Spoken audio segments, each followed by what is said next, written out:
வாழ்க வளமுடன். சிவாய நமவும். அடியேன் உங்கள் சித்தன் சிவஸ்ரீ ஜெயப்பிரகாசம் பேசுகிறேன். விதியை மாற்றும் ஆற்றல் திதிக்கு உண்டு.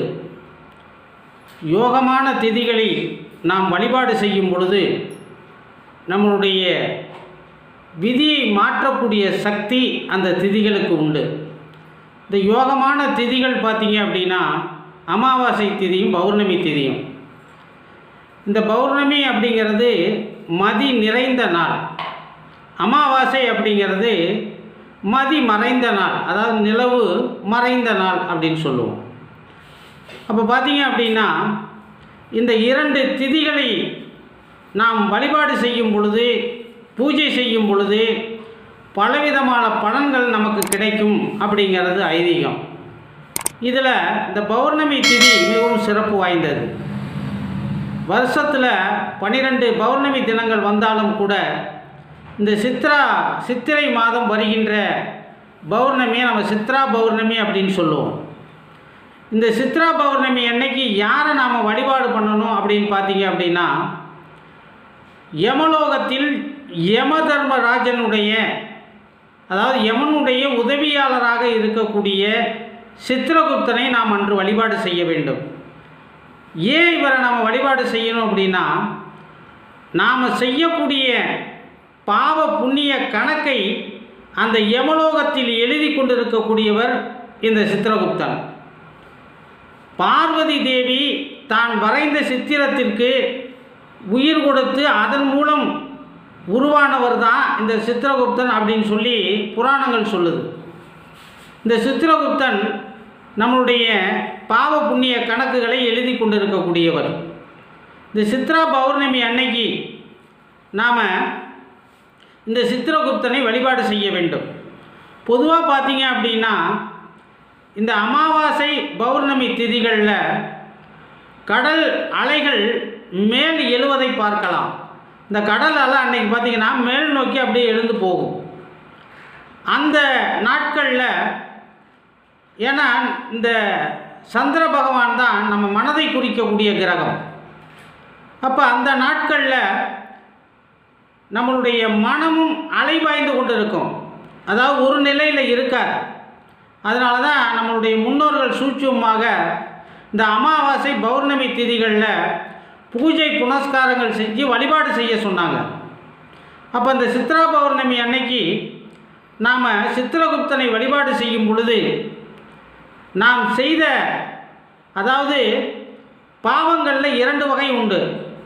ஒன்று தெரிந்தே செய்த பாவம், இன்னொன்று நம்மளை அறியாமல் செய்யக்கூடிய பாவங்கள். இந்த நம்ம அறியாமல் செய்யக்கூடிய பாவங்கள் நிறைய இருந்தது அப்படின்னா இந்த சித்ரா பௌர்ணமி அன்னைக்கு இந்த சித்திரகுப்தனை வழிபாடு செய்யும் பொழுது அந்த பாவங்களில் இருந்து நமக்கு விடுதலை கிடைக்கும். ஏன்னா அந்த தெரியாமல் செய்த பாவத்திற்கு விமோச்சனத்தை அன்று இந்த சித்திரகுப்தன் தன்னை வழிபாடு செய்தவர்களுக்கு கொடுக்கலாம் அப்படின்னு சொல்லி சிவபெருமான் அவருக்கு ஒரு வரத்தை கொடுத்துருக்கார்.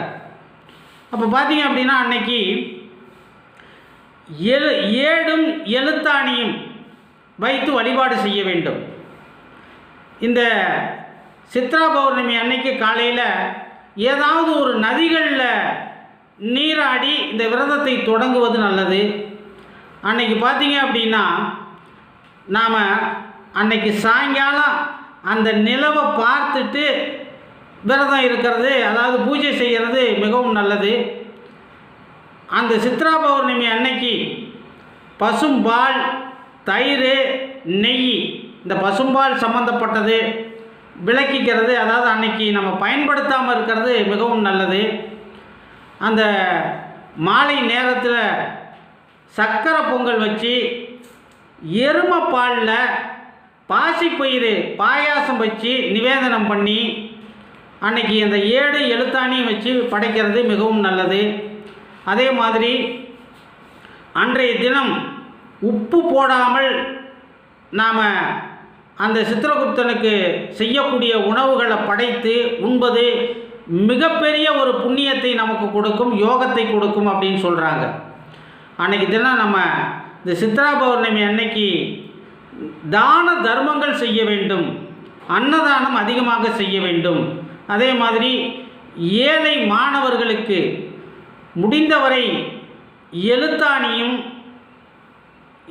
ஏடுகளும், அதாவது நோட்டு, பேனா இதெல்லாம் கொடுக்கறது மிகவும் சிறப்பு. இந்த சித்திரகுப்தனை அன்னைக்கு ஒரு நாள், அதே மாதிரி பார்த்திங்க அப்படின்னா முன்னோர்கள் காலத்தில் சித்திரகுப்தர் நாயனார் கதைகளை படிப்பாங்க. இந்த சித்திரகுப்தர் நாயனார் கதைகளை நம்ம கேட்கும் பொழுதும், இந்த சித்திரகுப்தனை வழிபாடு செய்யும் பொழுதும் நாம் பாவம் செய்வது குறைந்து நமக்கு நல்லது செய்யக்கூடிய எண்ணங்கள் தோன்றும் அப்படிங்கிறது ஐதீகம். அப்போ அந்த சித்ரா பௌர்ணமி அன்னைக்கு நம்ம முடிஞ்சால் விரதம் இருந்து வழிபாடு செய்யுங்க.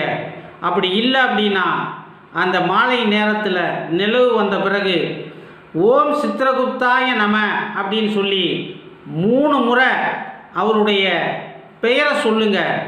நீங்கள் தெரியாமல் செய்த பாவங்களை அவர் அந்த கணக்கிலிருந்து நீக்கி உங்களுக்கு சொர்க்கத்தை கொடுப்பார். ஏன்னா நாம் செய்யக்கூடிய பாவமும் புண்ணியத்துக்கு ஏற்ற மாதிரி தான் அந்த யமலோகத்தில் நமக்கு சொர்க்கமும் நரகமும் கிடைக்கும் அப்படின்னு சொல்லி புராணம் சொல்கிறது. நமக்கு சொர்க்கமா நரகமா அப்படிங்கிறது நாம் செய்யக்கூடிய செயல்களில் இருந்தே நமக்கு தெரிந்துவிடும். அப்போ முடிந்த வரைக்கும் நல்லதே செய்வோம், நல்லதை நினைப்போம், நல்லதை சொல்லுவோம்.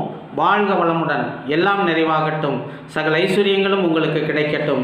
என்னுடைய வீடியோ உங்களுக்கு பிடிச்சிருந்தது அப்படின்னா லைக் பண்ணுங்கள், ஷேர் பண்ணுங்கள், கமெண்ட் பண்ணுங்கள். மறக்காமல் சிவஸ்ரீ பாலா அப்படிங்கிற என்னுடைய யூடியூப் சேனலை சப்ஸ்கிரைப் பண்ணுங்கள். பக்கத்தில் இருக்க பெல் பட்டனை மறக்காமல் அழுத்துங்க. வாழ்க வளமுடன். ஓம் நற்பவி.